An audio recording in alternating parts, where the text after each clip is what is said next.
Namaste, students. Today we will be reading the lesson The Fun They Had, a short story written by Isaac Asimov. Please listen carefully and then read it with proper intonation and pronunciation. Let us begin. The fun they had. Margie even wrote about it that night in her diary. On the page headed 17 May 2157, she wrote, Today Tommy found a real book. It was a very old book. Margie's grandfather once said that when he was a little boy, his grandfather told him that there was a time when all the stories were printed on paper. They turned the pages, which were yellow and crinkly, and it was awfully funny to read words that stood still instead of moving the way they were supposed to, on a screen, you know. And then when they turned back to the page before, it had the same words on it that it had when they read it the first time. Gee, said Tommy, what a waste. When you are through with the book, you just throw it away. I guess our television screen must have had a million books on it and it's good for plenty more. I wouldn't throw it away. Same with mine, said Margie. She was 11 and hadn't seen as many telebooks as Tommy had. He was 13. She said, Where did you find it? In my house, he pointed without looking because he was busy reading. In the attic. What's it about? School. Margie was scornful. School? What's there to write about school? I hate school. Margie always hated school, but now she hated it more than ever. The mechanical teacher had been giving her test after test in geography, and she had been doing worse and worse until her mother had shaken her head sorrowfully and sent for the county inspector. He was a round little man with a red face and a whole box of tools with dials and wires. He smiled at Margie and gave her an apple, then took the teacher apart.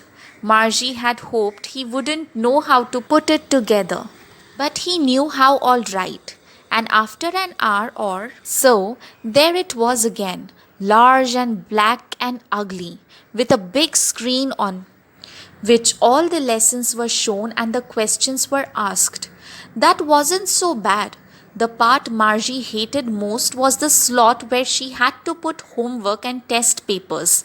She always had to write them out in a punch code they made her learn when she was 6 years old, and the mechanical teacher calculated the marks in no time. The inspector had smiled after he was finished and patted Margie's head. He said to her mother, It's not the little girl's fault, Mrs. Jones. I think the geography sector was geared a little too quick. Those things happen sometimes. I have shown it up to an average 10-year level. Actually, the overall pattern of her progress is quite satisfactory. And he patted Margie's head again. Margie was disappointed. She had been hoping they would take the teacher away altogether. They had once taken Tommy's teacher away for nearly a month because the history sector had blanked out completely. So she said to Tommy, Why would anyone write about school? Tommy looked at her with very superior eyes. Because it is not our kind of school, stupid. This is the old kind of school that they had hundreds and hundreds of years ago. He added loftily, pronouncing the word carefully. Centuries ago. Margie was hurt. Well, I don't know what kind of school they had all that time ago. She read the book over his shoulder for a while, then said, Anyway, they had a teacher.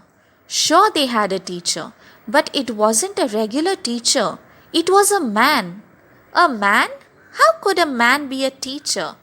Well, he just told the boys and girls things and gave them homework and asked them questions. A man isn't smart enough. Sure, he is. My father knows as much as my teacher. He knows almost as much, I betcha. Margie wasn't prepared to dispute that.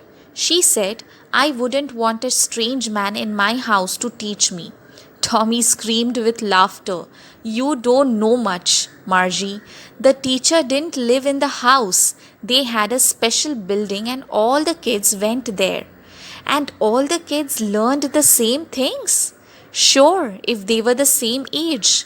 But my mother says a teacher has to be adjusted to fit the mind of each boy and girl it teaches, and that each kid has to be taught differently. Just the same, they didn't do it that way then. If you don't like it, you don't have to read the book. I didn't say I didn't like it, Margie said quickly. She wanted to read about those funny schools.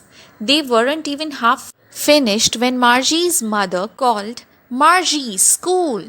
Margie looked up. Not yet, Mama. Now, said Mrs. Jones, and it is probably time for Tommy too. Margie said to Tommy, Can I read the book some more with you after school? Maybe, he said nonchalantly. He walked away whistling, the dusty old book tucked beneath his arm. Margie went into the schoolroom. It was right next to her bedroom, and the mechanical teacher was on and waiting for her. It was always on at the same time every day except Saturday and Sunday, because her mother said little girls learned better if they learned at regular hours. The screen was lit up and it said, Today's arithmetic lesson is on the addition of proper fraction. Please insert yesterday's homework in the proper slot. Margie did so with a sigh. She was thinking about old schools they had when her grandfather's grandfather was a little boy. All the kids from the whole neighborhood came laughing and shouting in the schoolyard, sitting together in the classroom, going home together at the end of the day. They learned the same things so they could help one another with the homework and talk about it. And the teachers were people. The mechanical teacher was flashing on the screen. When we add fraction 1 upon 2 and 1 upon 4, Margie was thinking about how the kids must have loved it in the old days. She was thinking about the fun they had. The Fun They Had by Isaac Asimov. The summary and the workshop video of this lesson will be coming up soon. Please like, share and subscribe. All the best and thank you.